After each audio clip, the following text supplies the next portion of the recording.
This is the third episode in a mini-series Entering the China Tech Dragon. This episode will be diving in VATS licenses, what they are and what they mean to you as a tech business. So a crucial issue for any tech company entering into China is to work out whether there are any restrictions. And very often people will just look at the business scope, but the business scope will often lead to unforeseen problems because you may get a business scope that says that you can do things, but you will actually need very specific value-added telco licenses, which we call VATS licenses. And these operational licenses are more difficult to get generally, and sometimes they're not even available to foreign invested enterprises. And they may be off limits to a wholly foreign-owned enterprise or even joint ventures. And in some cases, even companies who are not very well connected not get these licenses. So I think really, if you're a tech company that's involved in data, if you're involved in telco, if your services are software, you have to analyze very carefully what kind of operational licenses you need and work out whether this will be a roadblock or whether it will influence how you will do business in China. So as a result, there will be certain companies that will say it's too difficult to get these licenses, so they will not be able to contract directly with PRC end users, and so they will use distributors who hold the right kind of VATS licenses. One thing is some tech companies think they can buy an existing entity that has a VATS license, but in our experience, it's difficult because it's rarely a quick solution because timing's uncertain. You have to locate the target, negotiate with the target. The target will realize that their business might not be worth a lot, but the operational license will be worth a lot.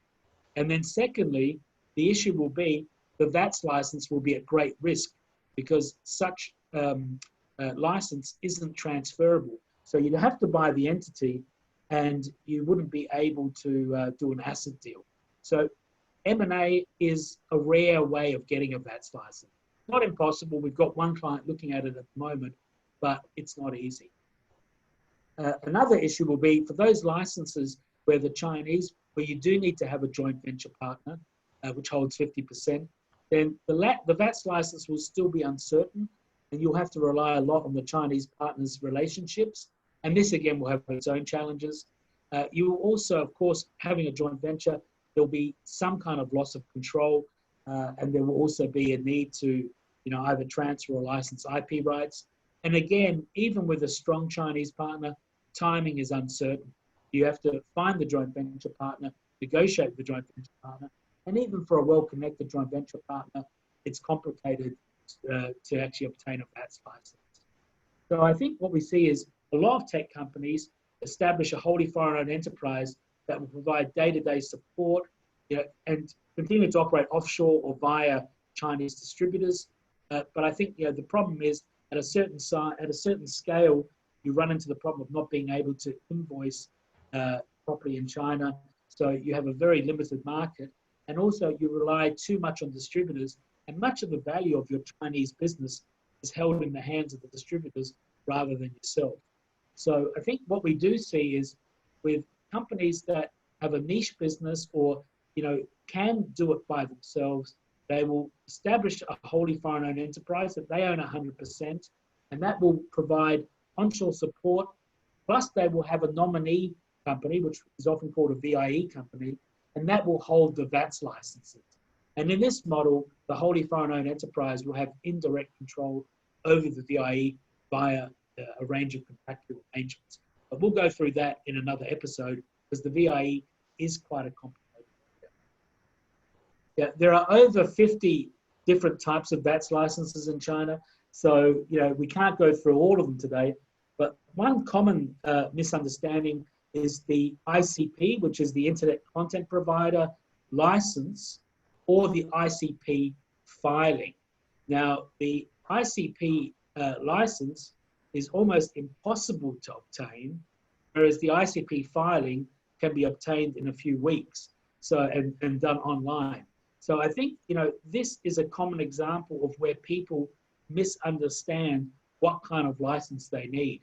So if you just want to operate a website that provides information or a call center where you don't charge, You don't need an ICP license. You just need an ICP filing. And, I think that would be one of the examples where it's important to really realize what your business is, what you want to do, how you will invoice, and then work out what operational licenses you need. Yeah, just some other examples. We took this from another client. So their business involves a range of different VATS licenses. So, they have quite they also have additional requirements. But, some of the things would be like data centers or cloud storage. You need a B11 type license for that. Then the other one, remote control, remote access, video conferencing, obviously a very big business now.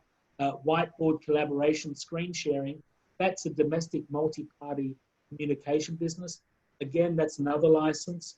And then finally, information service, remote access, remote support, instant messaging, file transfers, that requires that license. So there's two elements to it. Like I said, there's over 50 different kind of VATS licenses. And these VATS licenses can be either at a provincial or a national level, and then there will be different requirements. So I'd say one issue for the tech company is if you fall into this area, work out what you can do by yourself, work out how expensive the license is, how difficult it is to obtain, and then work out a transition. How will you operate in China before you get the license, which is mostly via a distributor or offshore sales, and then how you will build your business as you obtain the licenses that you require. And the issue is with the licenses, the operational licenses, it's not like a business license where if nobody comes checking or there's no complaints, you can continue to merrily operate. The problem with these kind of VATS licenses is you often need them in order to do the invoicing. So if you're, doing it with consumers, it's normally not a problem. But if you're a B2B service provider, those Chinese enterprises will need the right kind of invoice for their own bookkeeping. So getting the license is crucial to getting it right in China. I want to highlight two things, as you mentioned, Mark. One is that if you're a tech company doing business in China, you could be a company that might be needing several different VATS licenses. And as you explained, that in order to issue the right kind of invoices, which is something that some companies might not be aware of, you also need that VATS license to issue those invoices that are eligible to be used in the Chinese tax system. Is that correct? Yes. Following on from that last point about multiple different licenses, some are easy to get, some are very expensive, some are off limits.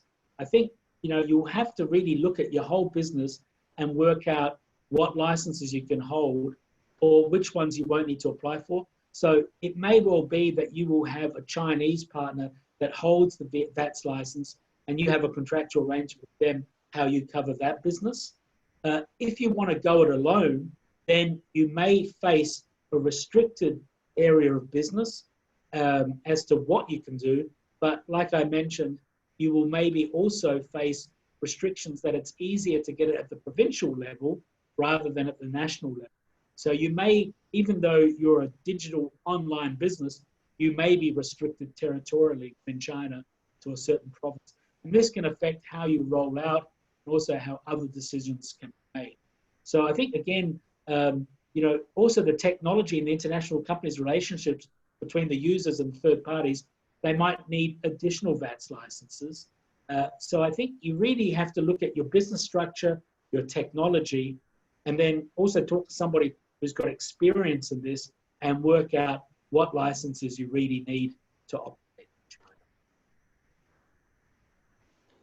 Thank you for watching the third episode in this mini-series, Entering the China Tech Market.